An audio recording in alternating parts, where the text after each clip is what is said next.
नमस्कार।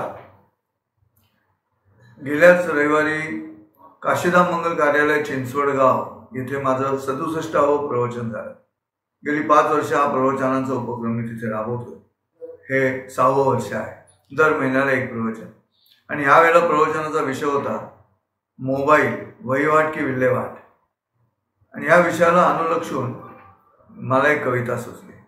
तसं पाहायला गेलं तर अनेक वेळा असं घडतं आमच्या साहित्यामध्ये की जे दुर्दैव आहे त्या दुर्दैवाचंच वर्णन साहित्यात करून पुन्हा त्याचा प्रचार केला जातो। मी जेव्हा माझ्या कॉलेजच्या काळामध्ये एक एकांकिका लिहायला सुरुवात केली होती, आमच्या गावामध्ये एका वृद्ध माणसानं मरण येत नाही म्हणून आत्महत्या केली।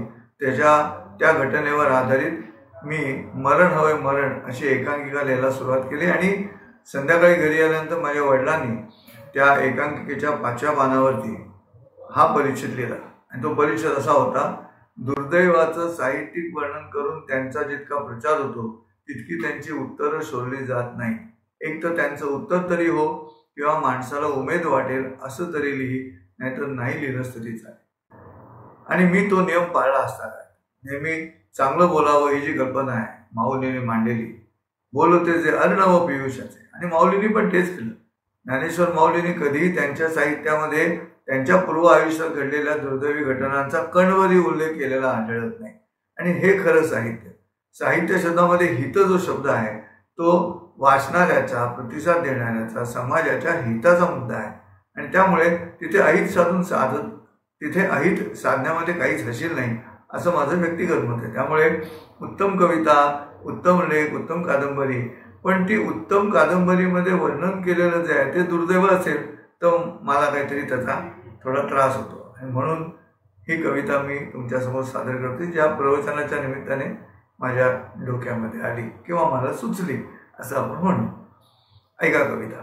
फोन माझा रिचार्ज कर रे, आभाळाला जिंकीन म्हणतो, आनंदाच्या सरी थोड्या पृथ्वीवरती फेकीन म्हणतो, फोन माझा रिचार्ज कर रे। सर्व सिद्धींसाठी मन केवळ प्रसन्न असावं लागतं, वाईट सोडून मनात केवळ चांगलं तेवढंच ठसावं लागतं। मी पुन्हा साहित्यातून दुःख सांगून काय करू? मी पुन्हा साहित्यातून दुःख सांगून करू काय? वाईट साऱ्यांनाच ठाऊक आहे, मीच माझे ओढू पाय। वाईट साऱ्यांनाच ठाऊक आहे, मीच माझे ओढू पाय। म्हणून मी अज्ञानात माझे ज्ञान मिसळत जातो, चेहरा माझा हसरा ठेवताच आनंद झरा उसळत जातो। चेहरा माझा हसरा ठेवताच आनंद झरा उसळत जातो। बोटांवरही मध हवा, मोबाईल ऑपरेट करताना बोटांवरही मध हवा, चैतन्याला चढ हवा, दुसरा जिथे थुंकत जातो येता जाता भुंकत जातो, दुसरा जिथे थुंकत जातो येता जाता भुंकत जातो, प्रसन्नतेच्या गंगेखाली ती गटारगंगा झाकीन म्हणतो, फोन माझा रिचार्ज कर रे, आभाळाला जिंकीन म्हणतो, फोन माझा रिचार्ज कर रे, आभाळाला जिंकीन म्हणतो। अविचाराच्या मळभाला मी सुविचारांचा सूर्य दाखवीन, अविचाराच्या मळभाला मी सुविचारांचा सूर्य दाखवीन, सतत चांगले लिहून बोलून अर्वाच्याला खाली वाकवीन, सतत चांगले लिहून बोलून अर्वाच्याला खाली वाकवीन।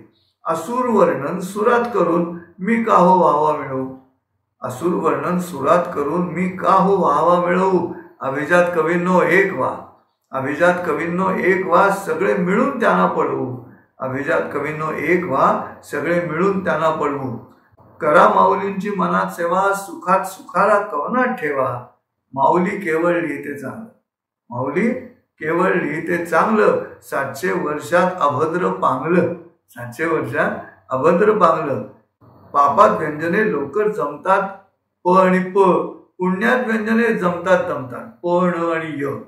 वोट डिवोट करून सांगतो, ट्रिब्यूट डिस्ट्रीब्यूट करून सांगतो, दुःख बुडवून आनंद क्षितिजाला, दुःख बुडवून आनंद क्षितिजाला रोज जाऊन टेकीन म्हणतो, दुःख बुडवून आनंद क्षितिजाला रोज जाऊन टेकीन म्हणतो, फोन माझा रिचार्ज कर रे, आभाळाला जिंकीन म्हणतो, आभाळाला जिंकीन म्हणतो। तुम्हालाही जमेल की हो, तुम्हालाही जमेल की हो मी जे करीन म्हणतो, तुम्हालाही जमेल की हो मी जे करीन म्हणतो, त्यालाच ते जमणार नाही जो समृद्ध असून सतत कणतो। जमण्यासाठी माझा ऐका, नंतर तुम्ही आभाळ जिंका। जमण्यासाठी माझं ऐका, नंतर तुम्ही आभाळ जिंका, बुद्धीच्या आकाशातून ढ काढा बुद्धीच्या आकाशातून ढ काढा, मनाच्या आकाशातून ग काढा. ढ काढले की जिंकाल आभाळ, ढ काढले की जिंकाल आभाळ. मग तुमचे सुद्धा चमकेल भाळ, मग तुमचे सुद्धा चमकेल भाळ. जे सतत लेकिन म्हणतात, जे सतत लेकिन म्हणतात त्यांना मी मुमकिन म्हणतो. फोन माझा रिचार्ज कर रे, आभाळाला जिंकीन म्हणतो. आनंदाच्या सरी थोड्या पृथ्वीवरती फेकीन म्हणतो. फोन माझा रिचार्ज कर रे, आभाळाला जिंकीन म्हणतो. धन्यवाद.